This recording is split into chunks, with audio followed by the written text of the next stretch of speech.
All right. Hello, everyone. Hello, everyone, and welcome to Success by Design inside the Portfolio Advisor's planning process. My name is Aaron, and I'm here to welcome everyone in and to give you a quick overview of how today's webinar will go. And before we get started, just a quick reminder to please make sure your microphones and cameras are turned off. Now, today's webinar will be presented by Flores and Tina Mistry, and you can see some of their information on our slideshow here. AJ and Tina are our lead advisors and among the most tenured members of our firm. Now, they'll be sharing how Portfolio Advisors partners with clients to deliver clear, comprehensive financial planning and investment guidance.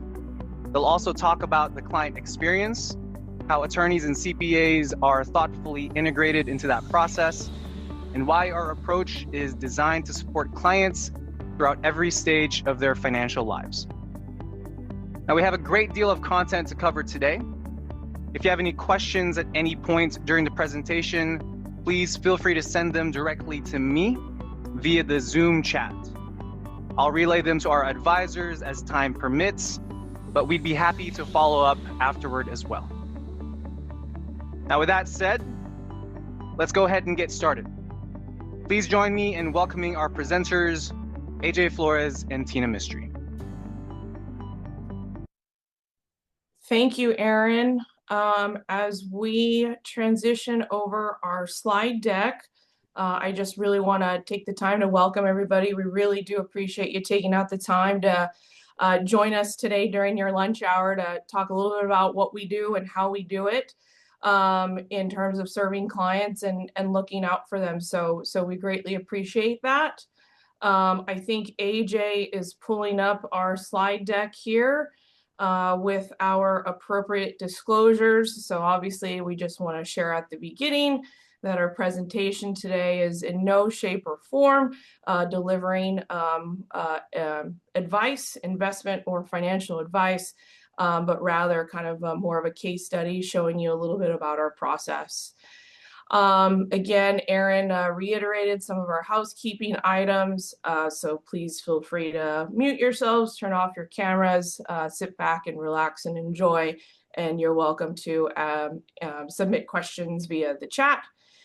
And with that, we'll go ahead and get started. I think just maybe setting the tone and the purpose for our webinar today, we really want to give you all a behind the scenes look of our planning process.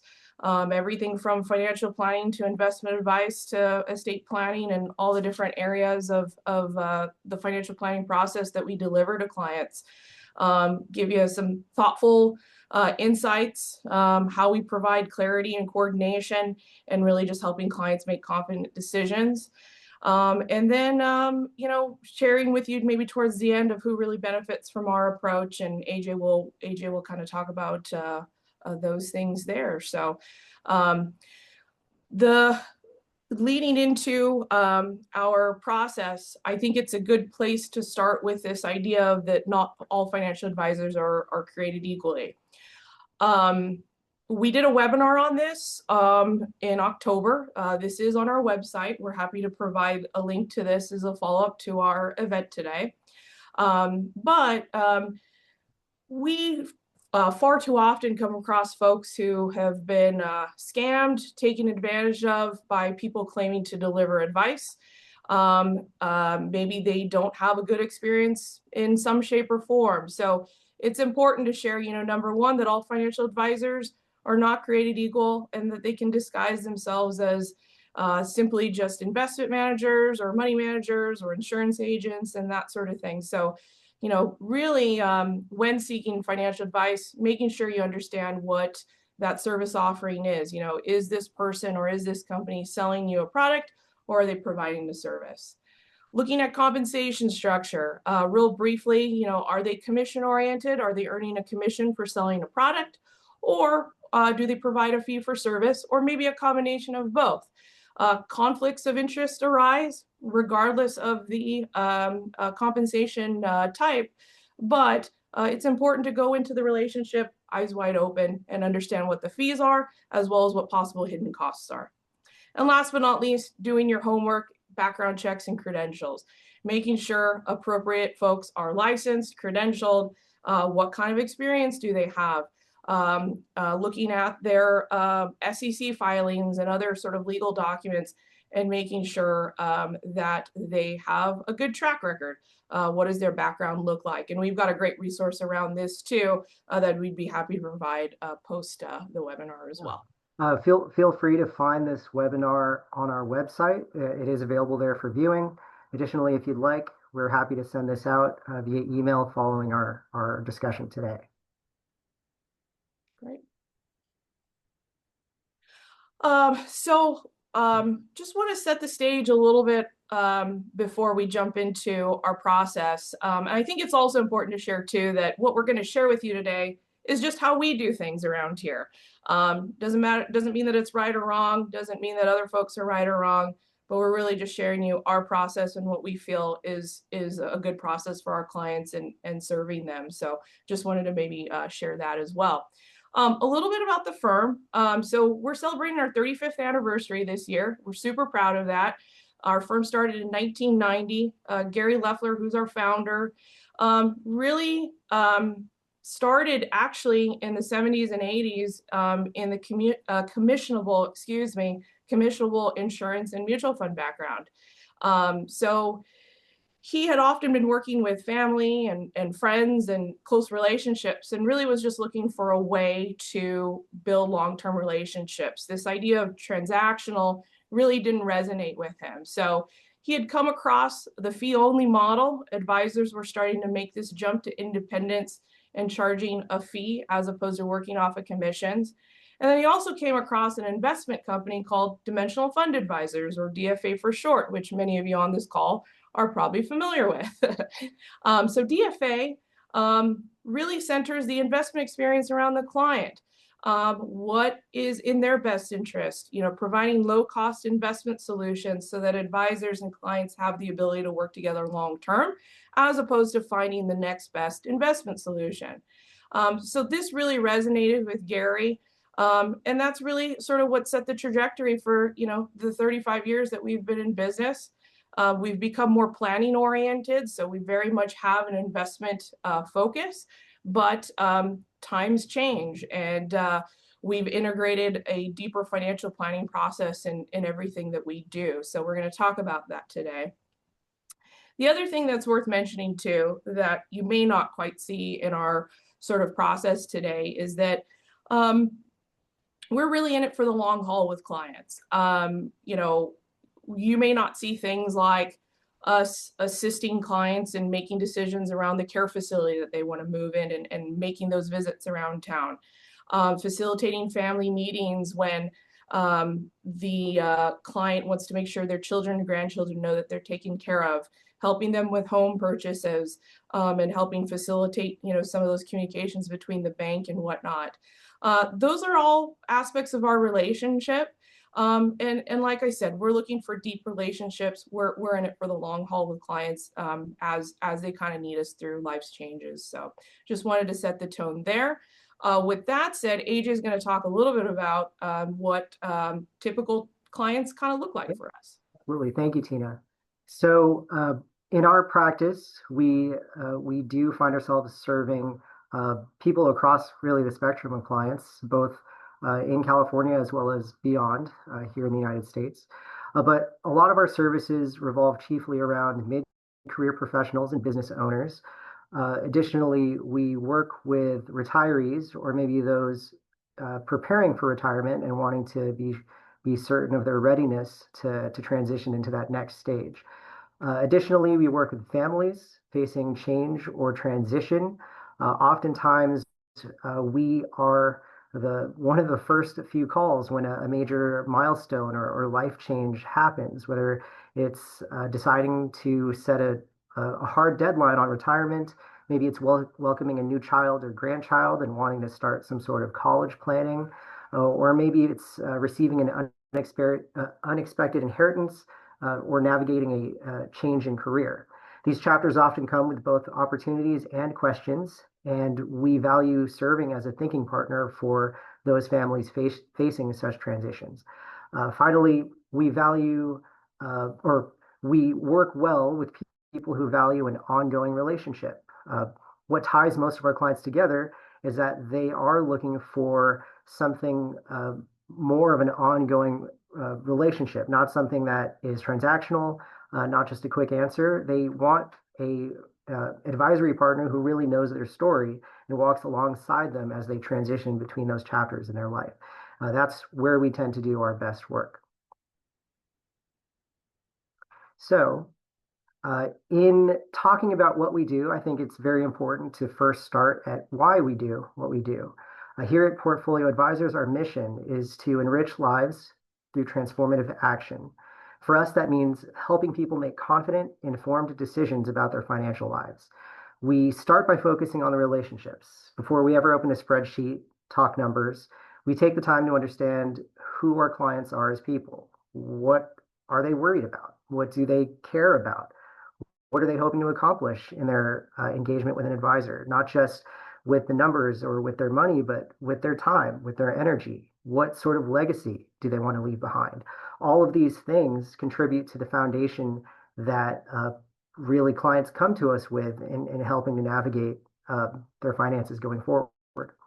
Our goal is to provide clarity. People tend to come to us feeling overwhelmed or with some particular pain point in mind. Accounts in different places, uncertainty about decisions or upcoming decisions. Sometimes it's not knowing what we don't know or what maybe what considerations they're missing. Our job is to bring all of that into focus, to simplify the picture so that they can see clearly where they are and where they're headed. Finally, we place emphasis in co-creating solutions. We don't like just handing over a thick binder and calling it a day. We really want to collaborate with our clients to shape strategies with them that truly fit, whether it's retirement planning, tax strategy, state coordination, or investments. And we also like to emphasize that planning isn't static. It changes as life does, and we want to be there for the long haul. And with that, I feel that the best way to demonstrate what our planning process looks like is through the use of a sample case. In this case, we're going to be following along in the journey of Mr. and Mrs. Sample, Mr. and Mrs. Sample client. So when we first make contact, oftentimes it's through referral. In this case, Mr. Sample received a referral to our office from a close friend who also happened to be a client of the firm. That's a very common way for us to meet and engage new people. From the first interaction with Mr. and Mrs. Sample, our goal here is to make the process clear, to understand what values they were bringing in terms of their financial perspective and what pain points they had in mind in engaging us. So in this case, we had contact. Through this initial phone call, we determined that they had some questions around tax planning, maybe mitigating taxes for increased business income. They also let us know that they had a couple of children, that they wanted to make sure they were prepared to fund their educational expenses. Through this phone call, we requested copies of tax returns, of retirement investment accounts, documents related to their income and loan obligations to make sure we had enough information to really provide meaningful advice. From there, the next step is a discovery meeting, a meeting with the lead advisor where we are able to get to know what specifically is on their minds. In this case, it was a couple of major issues, understanding whether they were on track for setting a retirement date at 62, making sure they were saving appropriately for their children's upcoming college expenses. And so with every client coming to us with something that feels urgent or uncertain, we want to ensure that expectations are made concrete, providing clarity before any signature lands on the dotted line. In a thoughtful conversation with Mr. and Mrs. Sample here, the discussion around their pain points and how we could proceed led to a thoughtful conversation which resonated with the Samples. And in our approach, they took some of our recommendations and called us back a few days later and decided to move forward. So a little asterisk here, a little note. Uh, in our meetings with clients, it is possible for prospects to not want to share personal tax documents or investment accounts, things like that. That is okay. In this case, the samples provided what was needed for sufficient review to ensure the advice was meaningful, but every case is different. So for our purposes today, we'll be reviewing the samples having provided those items. And so, following the initial discovery meeting, the team has a sufficient amount of time to review the data, provide some feedback and observations on those different considerations on the different topics that they brought to us. And that leads us into meeting number 2. Tina will talk about the delivery of our observations and recommendations. Absolutely. One other thing that I'll add to AJ's point about the discovery meeting is at some point during that meeting, we are reviewing our firm documents, our filings with the SEC, all the legalese that clients need to know about. But we're also talking about fees. We're very transparent about our fees, what our clients would be paying. And that also comes out through the proposal process as well. So we pinpoint based off of kind of their overall situation, what their fees might look like as well. So meeting 2, like AJ said, we've had time to kind of dig into their financial documents and really start putting an outline together of observations, recommendations, and guiding them through the very aspects of our process.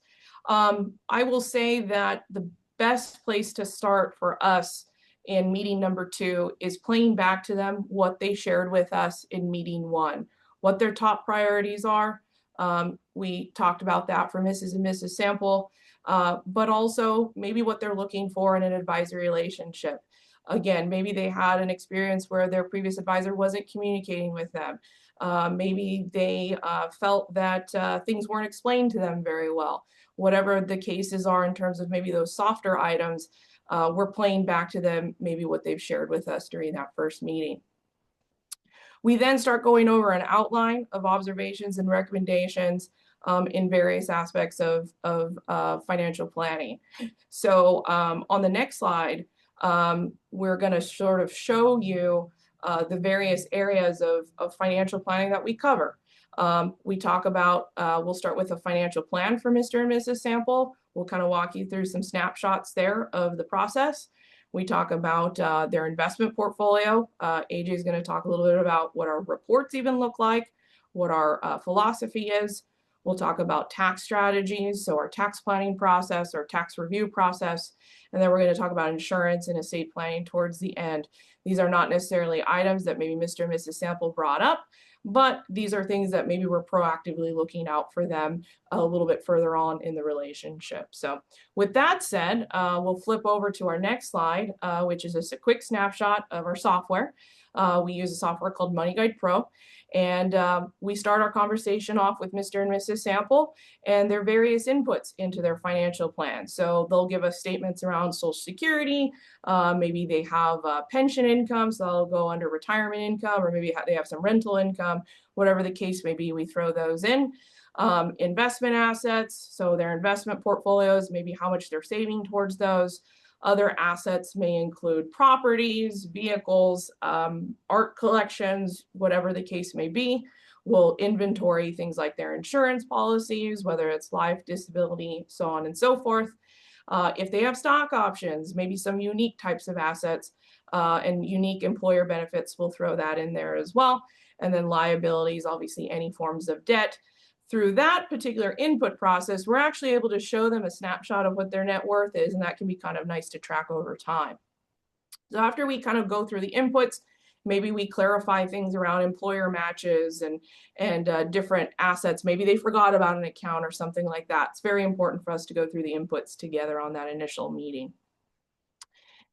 And then we segue into goals. So in Mr. and Mrs. Sample's case, they may have told us, you know, what they spend in today's dollars to keep the lights on, roof over the head, food on the table.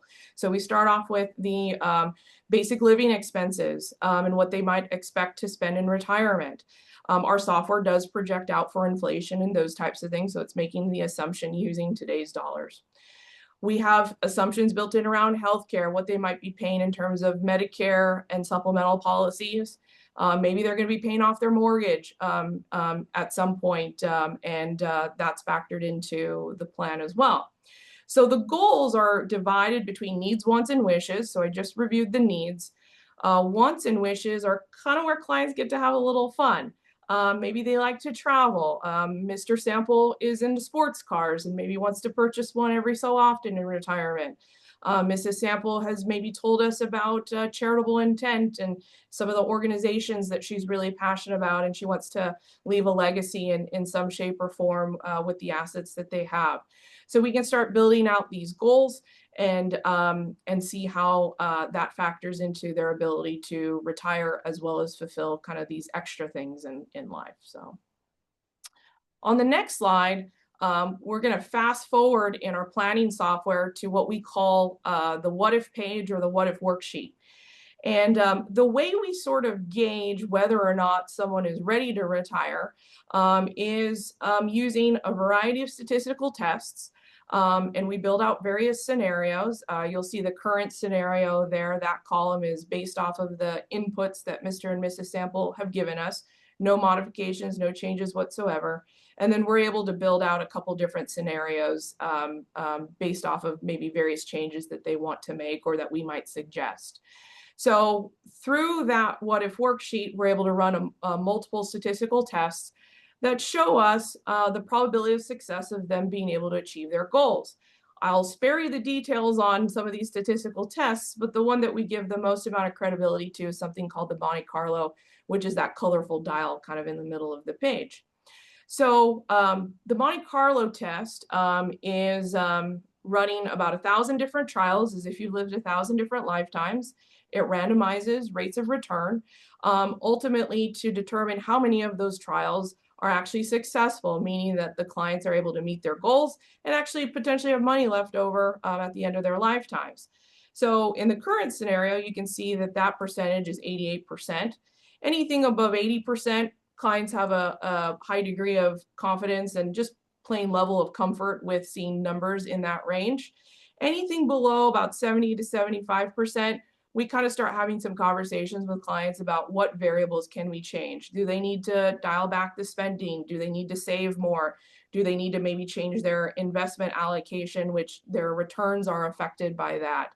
There's a variety of variables that we can play with in this analysis here to help clients understand what are maybe some of the adjustments they need to make towards becoming ready to retire. Or in some cases, they could be sacrificing today for tomorrow. So, you know, maybe they can go take that trip next year that they wanted to and spend X amount of dollars on that. Or maybe they can gift a little bit to their kids or whatnot. So this is kind of where we kind of start showing clients, you know, how ready they are to be to meet their goals, how ready they are for retirement, but then also showing them the variables that we can play with. And then we'll kind of fine tune from here. You know, we'll maybe talk about beneficiary options for pension plans, assumptions around healthcare, and just kind of fine tune some of the inputs from here, depending on what these preliminary results look like. The other thing that Mr. and Mrs. Sample care about is obviously funding their children's college. So the next slide is actually going to show a snapshot of the college funding or college planning software within the software that we just talked about. So we've named their daughter Amanda in this particular case. And those various inputs that you see show Amanda, her date of birth. So she's about 14 years old, I believe, in our scenario here. Mr. and Mrs. Sample want to plan for a 4-year in-state college funding. So the annual cost, I think, is just south of about $30,000 a year. We inflate those costs. Obviously, the cost of college is increasing by the day. And then our target allocation, so making a rate of return assumption, And then on the right side, you're going to see some of the variables that we can play with. So they've told us that they have about 15,000 saved in a 529 plan, maybe 15,000 saved in a non-retirement or non-529 plan, maybe a custodial account of some kind for their daughter. And then at the very top, it shows us how close or far we are to funding that goal of college. So in this case, they're about 3 years shy. We may have some conversations around maybe they only want to fund 2 years, and maybe Amanda's got to get student loans for the other 2 years. What do we maybe feel comfortable cranking up savings to on a monthly or annual basis?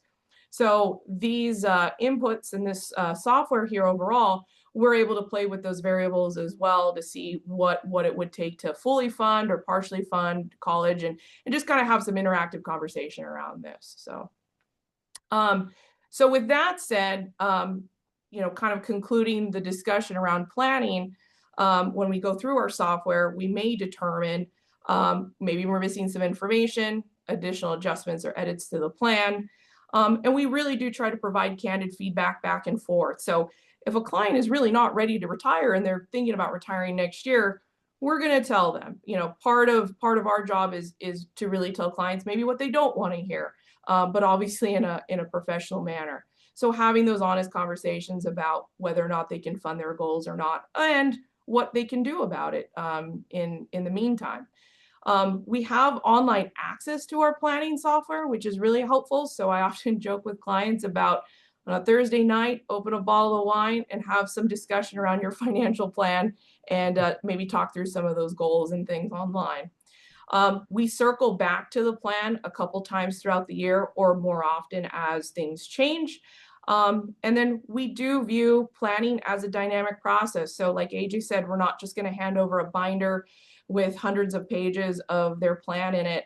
We're gonna keep this a dynamic process, keep adjusting, and be proactive about maybe things that they should change in their plan, or they may want to change in their plan, and have ongoing conversations about it. So.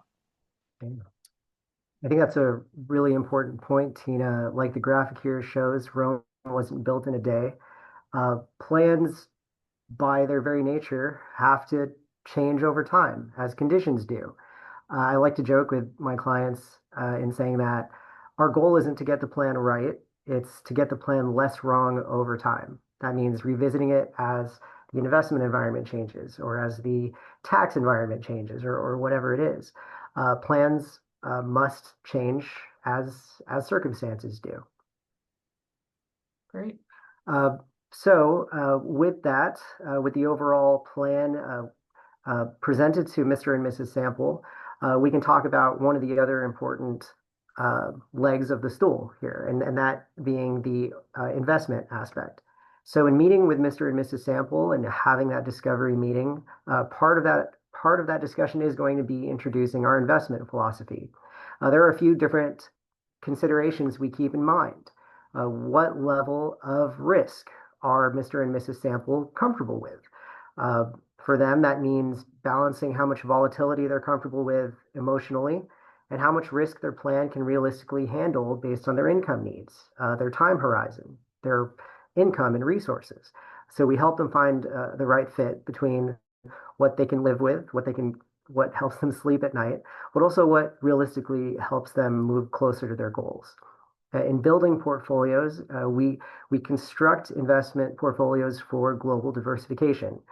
It's important to highlight, we don't chase trends, we don't try to time markets. Instead, we focus on global diversification, so investing across asset classes, sectors, regions to spread risk out and smooth the ride over time.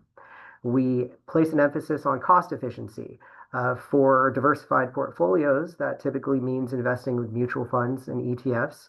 We want to make sure that the funds we select are those that accomplish the risk goals and return expectations, but also aren't costing an arm and a leg unnecessarily. Every dollar saved on costs can go towards their planning goals for the future. Tax efficiency is very important. In this case, we heard earlier that with the samples wanting to plan for mitigating tax with increasing income, ensuring that their tax exposure and their various investment accounts makes sense, thinking strategically about which accounts hold which investments. If we're assessing whether or not Mr. and Mrs. Sample are eligible for Roth IRAs and making Roth contributions, putting their more volatile investments within those accounts might make a little bit more sense. Likewise, having something like a taxable account, maybe a joint account or a trust, and managing how dividends are paid out is another important means of making sure they're being efficient from a tax perspective. And finally, highlighting the value of disciplined investing.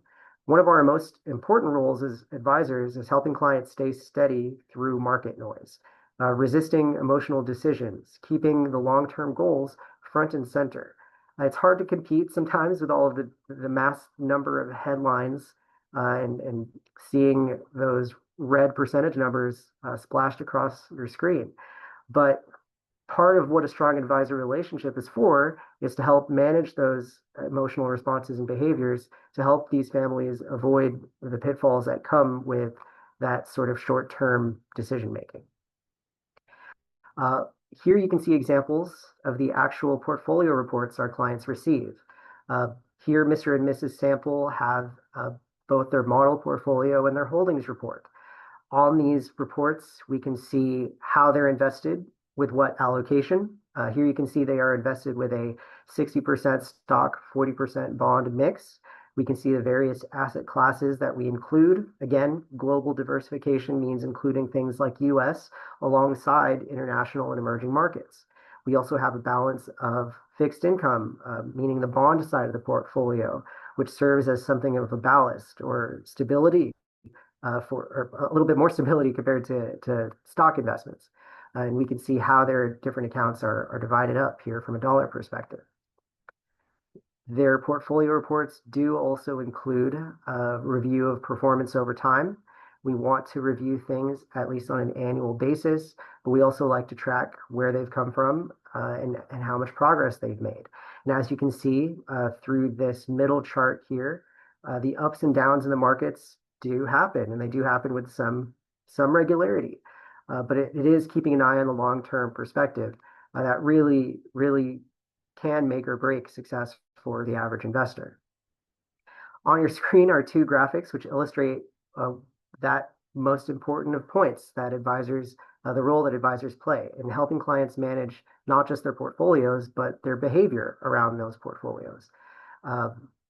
In the top left corner there, identifying the things that matter, the things that we can control, and being able to discern where those fields overlap. And being able to live at peace with all of the things that fall outside of that zone. That's probably one of the most important things for investors to realize. Our job is to be the steady hand. We help clients stay focused on what they can control, revisit their goals when markets get noisy, and help them to make thoughtful decisions rooted in their plan and not in the headlines.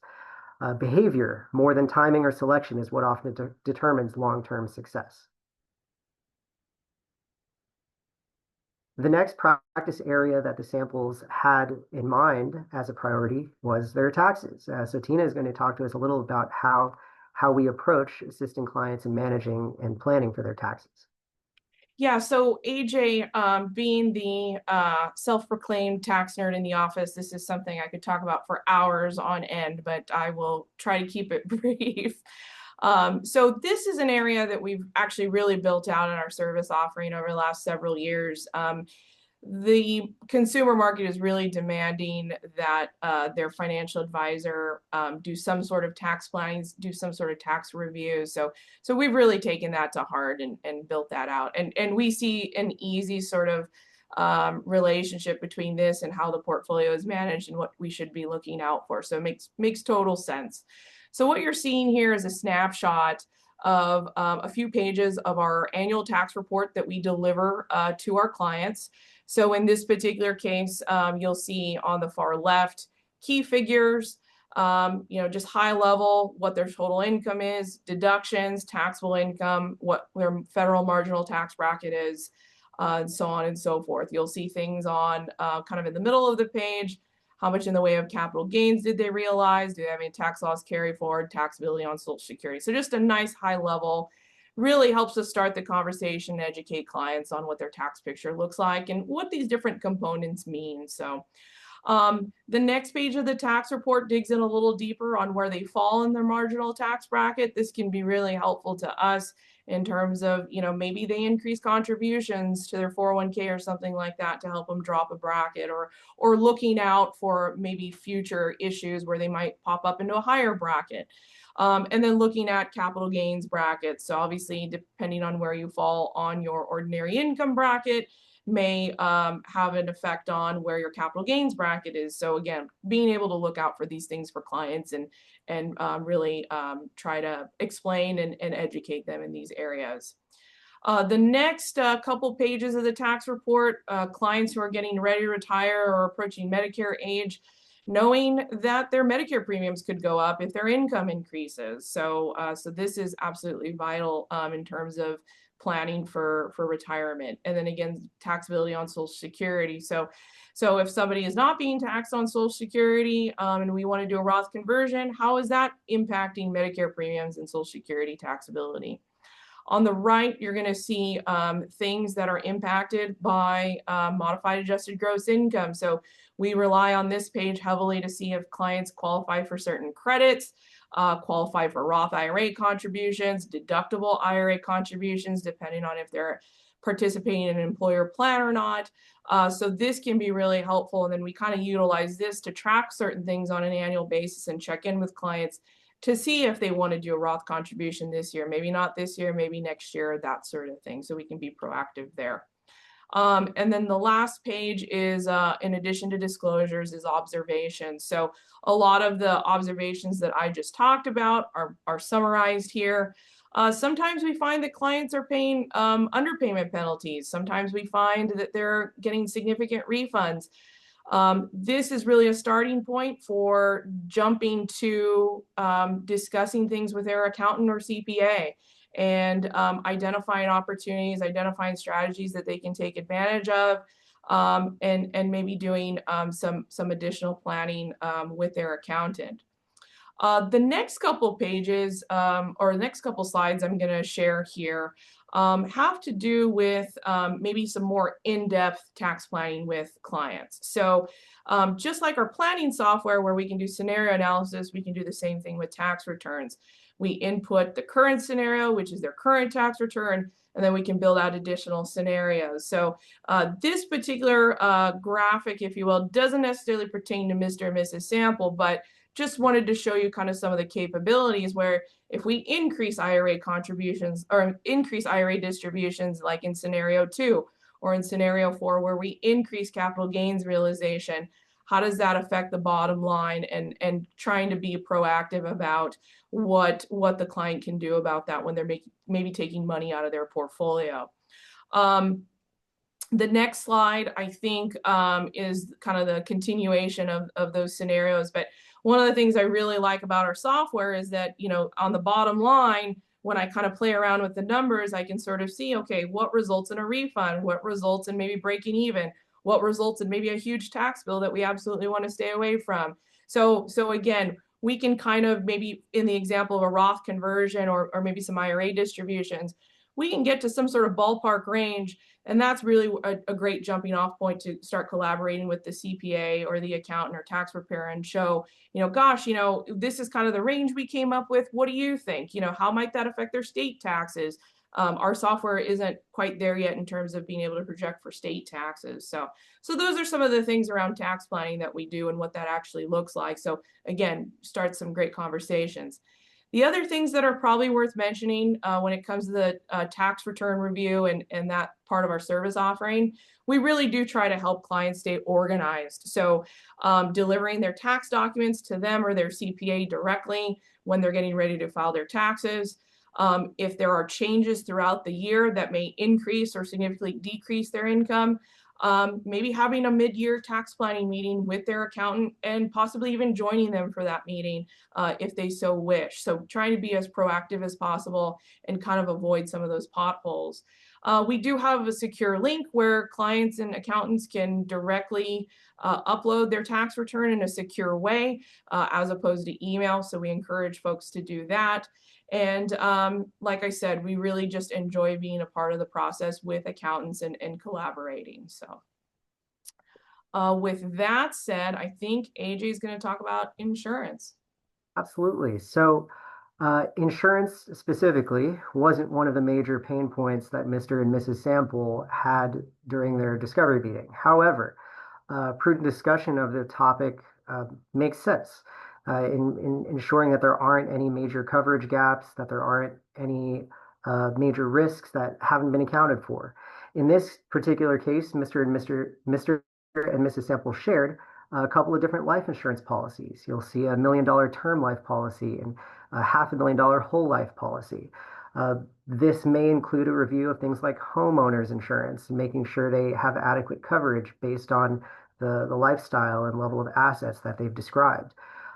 In a lot of cases, it might be a held annuity that they have from a previous engagement or through an employer that they want to understand what the costs of the annuity are or how maybe they can unwind from it.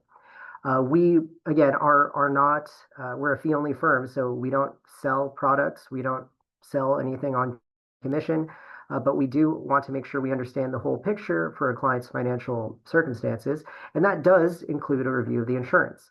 In some cases, for things like life insurance, it's understanding when the expiration on the insurance is or when the conversion window is closed for things like term life.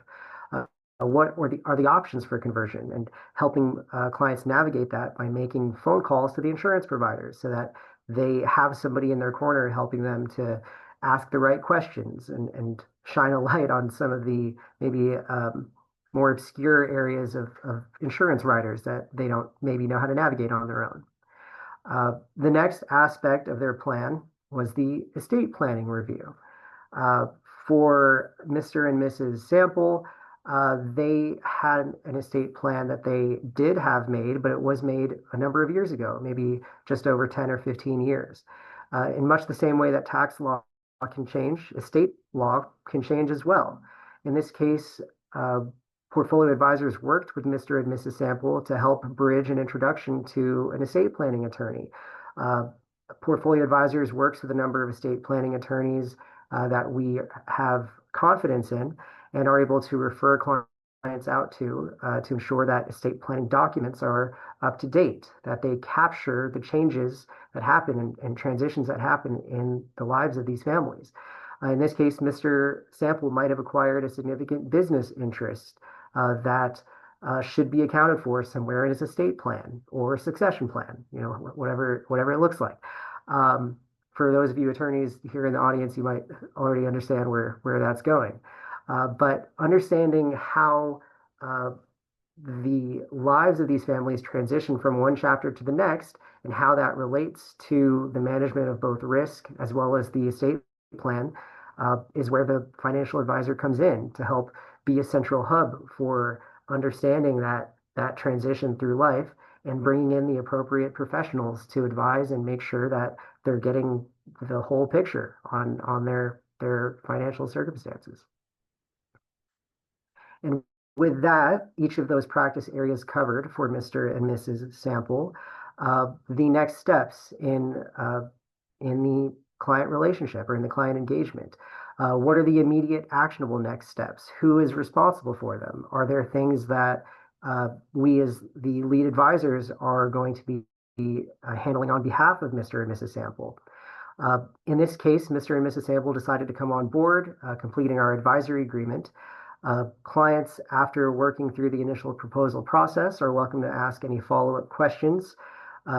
Portfolio advisors does follow up with the prospective client regarding any additional information that is needed. If, for example, Mr. and Mrs. Sample were asking for a comprehensive tax analysis, it would be prudent to have the appropriate number of years of tax returns to review for establishing a record or a history.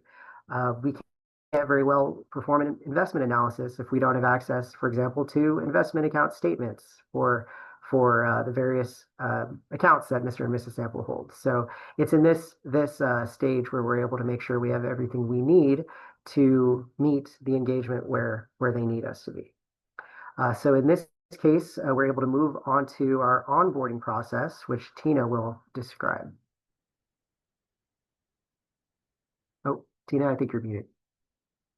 Thank you. Before we have our third meeting, so basically between meetings 2 and 3, obviously Mr. and Mrs. Sample have contacted us, letting us know that they want to come on board. And we are all very excited to have them here. And we start the process of onboarding them as a client between meetings. This process can take about 3 to 4 weeks, maybe less time, maybe a little bit more time, just depends on complexity.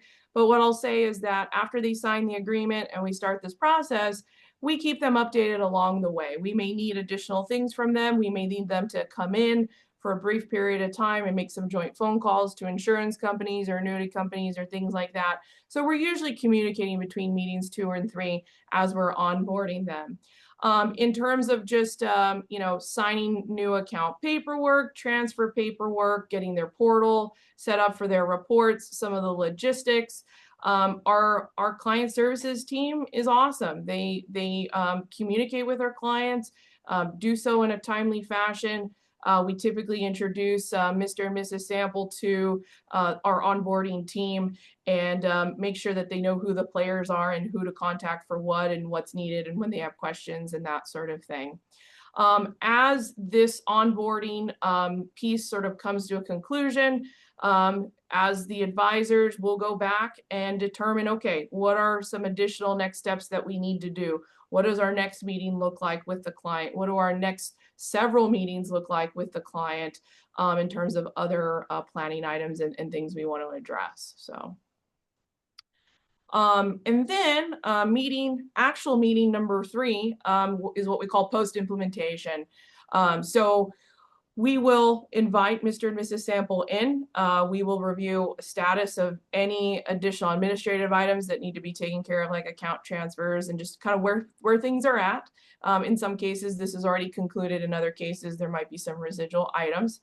We'll review their investment portfolio. So AJ shared an example of our portfolio reports. We will walk them through that, helping them educate and understand what they're looking at, what's important to pay attention to, and how to interpret these reports as they receive them on a regular basis. And then we'll circle back to various planning items. Again, anything else that needs to be done more immediate, as well as what the next several meetings and meetings sort of forever would look like. What maybe additional coordination we need with their accountants and attorneys, and discussing kind of a good meeting cadence for the near term. So. And this is showing our ongoing monitoring process. So this is basically meetings for and forever. So regular review meetings, we typically like to meet with clients twice a year. Sometimes it's only annual, just depends on the client, level of complexity, what they prefer. But typically twice a year is a good way for us to keep them informed, keep the lines of communication open, and then maybe more frequently as life changes. We'll review plan adjustments during one of those meetings throughout the year, maybe more frequently, maybe they are getting close to retirement or something like that. We'll review the plan a little bit more often. We do our annual tax review, usually around April, May, or June. And again, stay on top of changes and opportunities for their overall taxes. And then investment oversight. So this, what happened in April and May in the markets is a really great example of when we pivot and we reach out to clients and make sure they're doing okay amidst the chaos of the markets. Do we need to rebalance? Do we want to consider Roth conversions? How do we maybe want to take advantage of market movements up or down and be opportunistic? So we'll have those conversations. And then protection review, so reviewing insurance policies, beneficiary designations, those types of things. just sort of making sure that we're reviewing those on a regular basis. Don't necessarily have to be reviewed every year, but as needed, and as sort of things come up. So this is Mr. and Mrs. Sample in terms of we're going to maybe do some more strategizing on their tax return. Obviously, rebalance on a maybe quarterly basis with their investment portfolio, and then maybe as their children grow, making some adjustments to that college plan, and so on and so forth. So that's really the sort of process, and sort of concluding our discussion around the process. AJ is going to talk a little bit about the right fit in terms of clients, who would make a right fit for us, and vice versa. We want to make sure that that's a good fit all around. Yeah, so especially as clients come in, or prospects really come in, anybody who is interested in working with an advisor, we do want to make sure we set expectations for how we work, and what that the expectations for values align between the clients and ourselves.